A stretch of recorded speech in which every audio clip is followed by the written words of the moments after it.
Ikatlong araw na po ng paggising ng alas 4, batiin natin yung ating katabi at sabihin natin, salamat, andyan ka pa.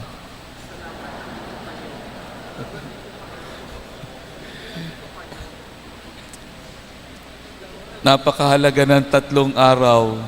Alam natin, sa ikatlong araw, nabuhay na muli ang Panginoon. Di po ba? 3 araw yung tinatawag nating triduo na kung saan nagpaparangal tayo sa kapistahan ng simbahan. 3 araw, ipinapahayag sa atin kung minsan ang kahalagahan na palagi tayong tumutugon sa kalooban ng tao o ng Diyos. 3 beses din tinatanong ang isang Pilipino kung kumain ka na ba.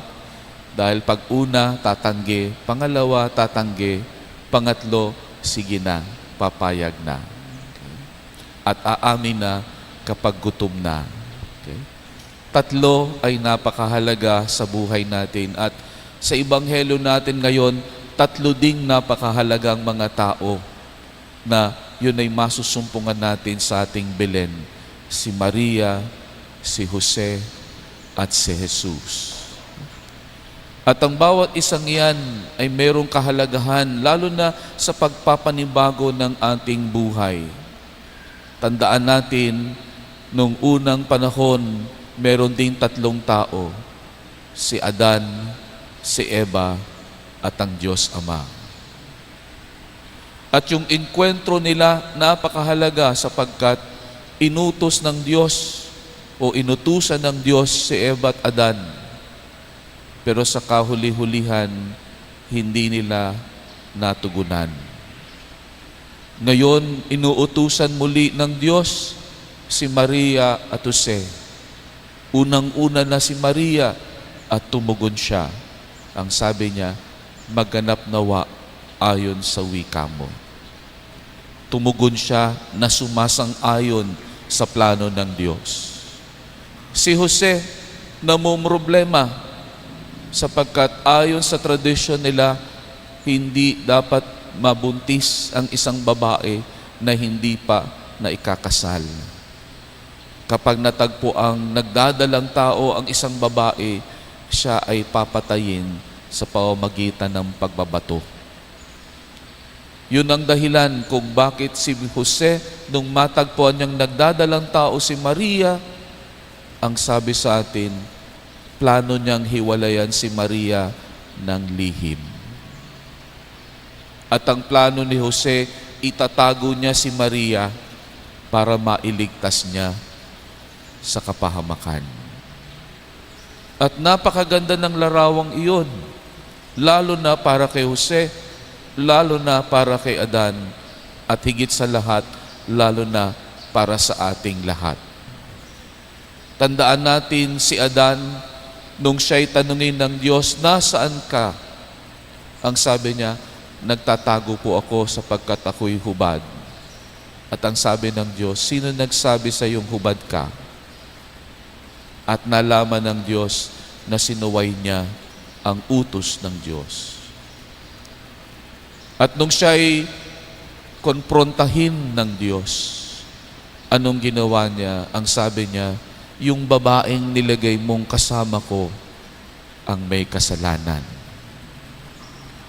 Tinanggihan niya yung kanyang responsibilidad. Hindi niya inako yung kanyang kasalanan. Ipinasa niya sa iba. Ganyan din ba tayo? Pag tayo ay nahuli na, nakaganon ba tayo? Tignan niyo yung katabi niyo. Yan ba yung katabing ipapahamak kayo? Yan ba yung katabi nyo na idadamay kayo? Yan ba yung katabi nyo na hindi aamin? Siguro sasabihin ng katabi nyo, yung katabi ko yun, Father. Hindi ako. Magtuturuan. Pero pag sinabi mo, sino kaya sa inyong dalawang maganda? Naku, unang-una nang gaganon. Tuturo sa sarili. Aamin na. Basta maganda, aamin. Pag hindi maganda, tuturo. Pero sa pagkakataong ito, nagtutugma ang damdamin ni Jose at ng Diyos. Ang damdamin ni Jose dahil mahal niya si Maria, ayaw niyang mapahamak ang kanyang mahal. Tignan niyo yung katabi niyo kung mahal kayo niyan. Dahil ililigtas niyan kayo, sigurado ako. Hindi niya hahayaan na mapahama kayo. At napakahalaga nito sapagkat ang kalooban ni Jose, nais niyang iligtas si Maria. Hindi niya alam ang Diyos ang magliligtas sa kanya at kay Maria at sa ating lahat. Nang sabihin ng Diyos sa pamamagitan ng anghel na tuluyan mong pakasalan si Maria sapagkat ang batang sa sinupupunan niya ay mula sa Espiritu Santo at papangalanan mong Jesus. At alam niyo kung anong ibig sabihin ng Jesus? God saves. Ang Diyos ang nagliligtas. Kaya nga tugma ang kalooban ni Jose sa plano ng Diyos na hindi lamang iligtas si Maria at ang sanggol, kundi iligtas ang bawat isa sa atin. Kaya nga, yung nawala sa panahon ni Eva at Adan nang sila'y palayasin sa paraiso, nawala sa piling nila ang Diyos. Ngayon sa Ebanghelyo, ang sabi sa atin ng propeta, tatawagin siyang Emmanuel. Ang sanggol ay tatawaging Emmanuel, na ang ibig sabihin, ang Diyos ay sumasa atin. Ang Diyos ay kapiling natin. At yan ay napakahalagang maramdaman natin. Napakahalagang hindi lamang sa isipan natin, kundi sa bawat saglit ng ating buhay, nararamdaman natin ang presensya ng Diyos. Alam natin na kasama natin siya sa ating buhay, na hindi hiwalay ang ating buhay sa Kanya. Yun ay kung ang kalooban natin ay hindi tumutugma sa kalooban ng Diyos. Doon lamang mawawala ang presensya niya sa ating buhay. Tignan niyo yung katabi ninyo, kung ang mukha ba niya, kung ang gawi ba niya, kung ang amoy ba niya ay tumutugma sa Diyos.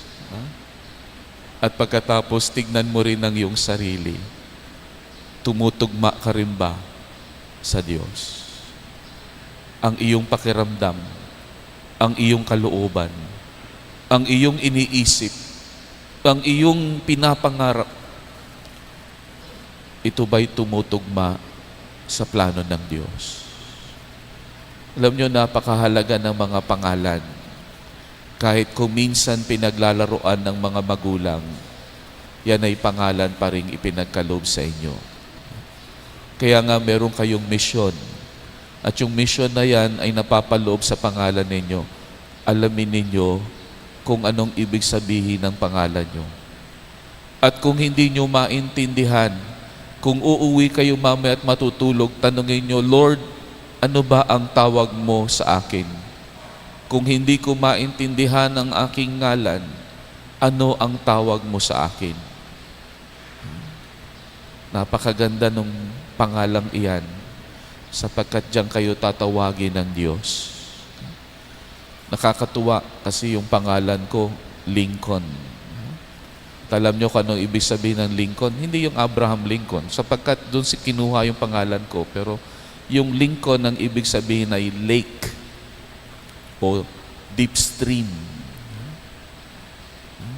At napakahalaga nun sapagkat, alam nyo, napakaganda kasi yung apelido ko naman ay Cara Banya. Cara face, Banya, banyo, banyar. So, hilamos. Maghilamos ka sa malalim na lawa. Ang ganda ng pangalan ko. Kaya nga't napakahalaga sa buhay ko na lahat ng gagawin ko ay pag-iisipan ko ng maigi. Pakakaisipin kong maigi ang aking sasabihin, ang aking gagawin. Sapagkat sa pamamagitan nun, ang mga tao sa paligid ko ay makasusumpong din ng malalim na kaisipan at karunungan. At sa buhay natin, yan ang ating misyon unang-una sa lahat, na iligtas hindi lamang ang ating sarili. Si Adan, tinuturo niya si Eva kasi ayaw niyang masisi. Nililigtas niya ang kanyang sarili. Si Jose, itinataya niya yung kanyang sarili, lalo na nung pakiusapan siya ng Diyos na iligtas si Maria at si Jesus. Pero mas matindi ang ating Diyos. Dahil sa kabila ng ating pagsuway, mahal niya tayo at nais niya tayong iligtas. Hanapin natin sa araw na ito ang ikatutugma, ikalalapat ng ating buhay sa plano at awa ng Diyos. Amen.